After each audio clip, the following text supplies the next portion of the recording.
Ward 3 for City Council, Mr. Jason Moore and Ms. Rita Heido. Again, we'll start with our introductory remarks, and then some questions, and then we'll sum it up at the end. Mr. Moore. Too many Jasons around here. Mr. Moore, we're going to start with you for your introductory comments. Okay, thank you. My name is Jason Moore. I live at 122 Cedar Street. My wife and I lived in the 3rd Ward for 15 years, and we own Big Blue Rentals on West Court Street. I've been the councilman now for 4 years, and it has been one of the biggest honors that I've ever had. I've learned so much being a councilman for the 3rd Ward. I feel like every time that I come up here and I sit up here, I represent the 3rd Ward.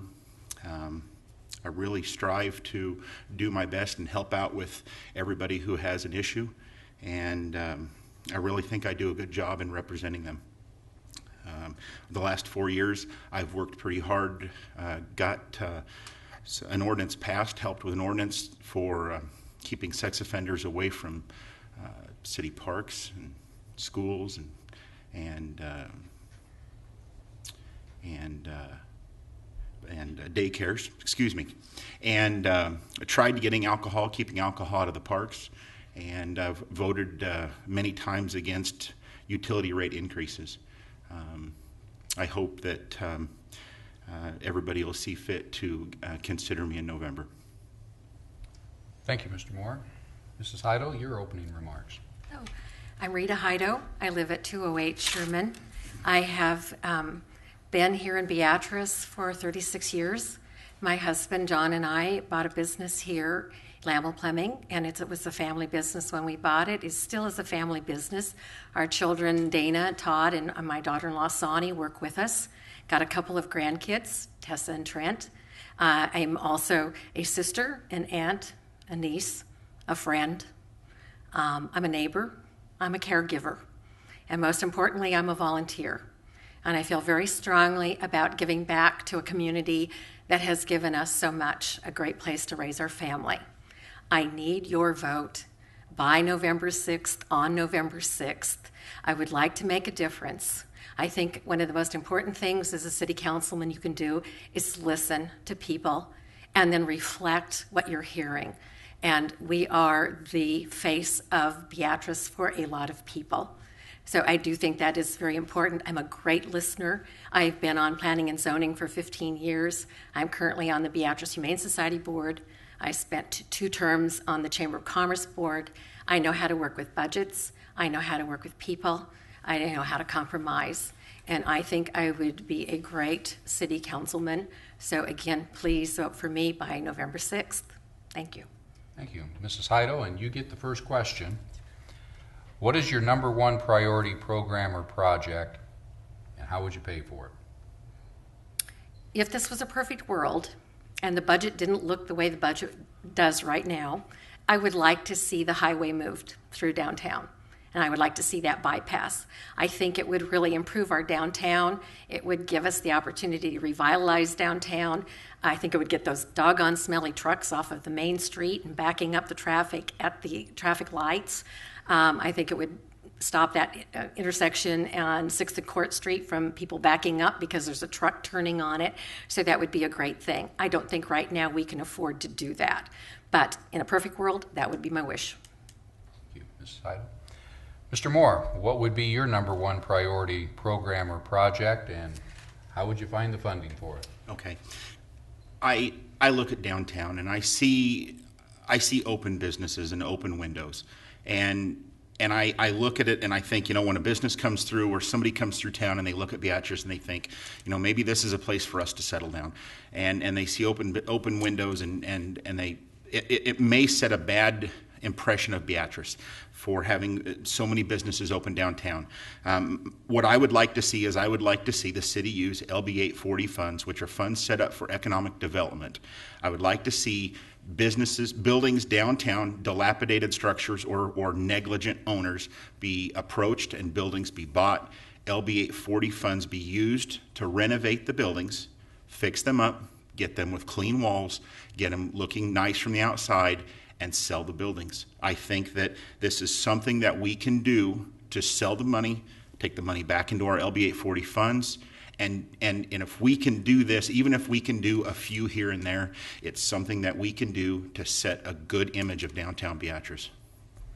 Thank you, Mr. Moore. Mr. Moore, we're going to hit you with the next question. Okay.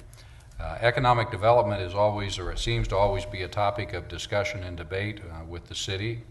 In your opinion, what should be the role of the city in funding economic development using tax dollars? Okay. Right now, the city uses LB 840 funds, again, which are set aside for economic development. I feel that in order for our community to grow, we have to be as proactive as possible, going out and looking for businesses. We have the new group, Engage, and I think they're going to do a wonderful job, and the city is working jointly with the county to support them. I feel that the money that we're using comes from LB 840. Again, the money is set there for economic development. That's what it's for. It's supposed to entice or help a business, get them so that if there's something they need to come to Beatrice, they can. And unfortunately, in the world we live in today, there are businesses that do come to cities that provide a package, provide a what can you do for me to get me to come to you. The funds for the LB 840, that's what they can be used for. They can bring businesses to Beatrice. Thank you. Mrs. Heido, same question. Economic development seems to be a topic of discussion and debate from time to time and consistently at the city. In your opinion, what should be the role of the city in funding economic development using tax dollars? I think we have to. Businesses employ people, and people buy groceries and pay taxes, and the circle continues and goes around.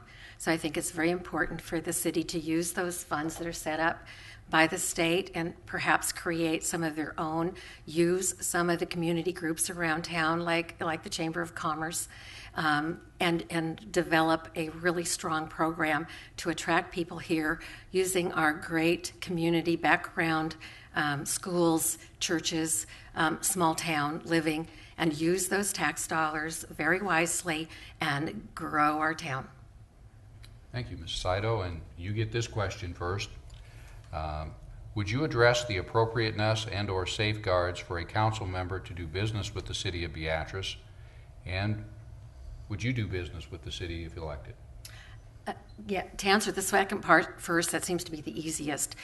We have in the past, our business has done business with the city in the past, and so yes, we would.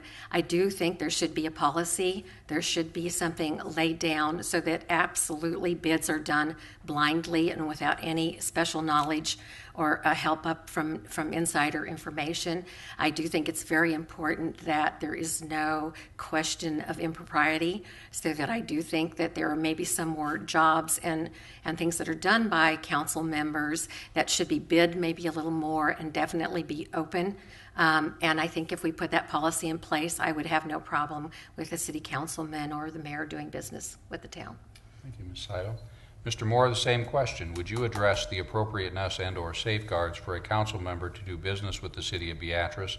And how have you, while you've been on the council, done business with the city? Well, my wife and I own storage units, and so we haven't done any business with the city of Beatrice. But I have been very outspoken in the last 4 years about my opinion, both publicly and behind closed doors, about my opinion about councilmen working or doing business for the city. I don't care how legitimate it is. It doesn't look good. It never looks good, no matter how legitimate it is. It just sets a bad, it gives everybody a bad feeling. It makes people think that there's the possibility that something could go wrong. Something could be known. It just doesn't look good. And I don't care, the comment was made, in a city the size of Beatrice, you have to use whoever you can use.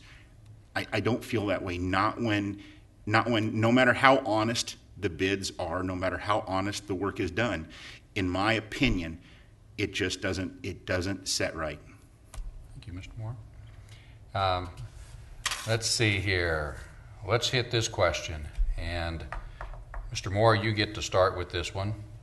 Is there a program, project, service, or department within the city that you feel needs significant changes, and if so, why?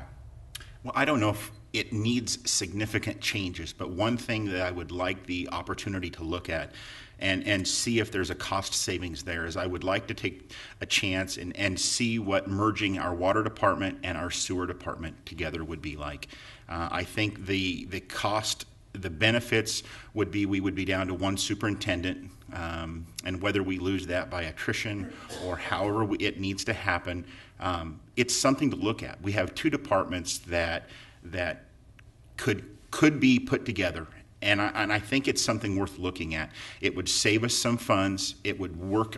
To me, I think the communication would be better, and I think any time that you can downsize government, I think that it's a good thing.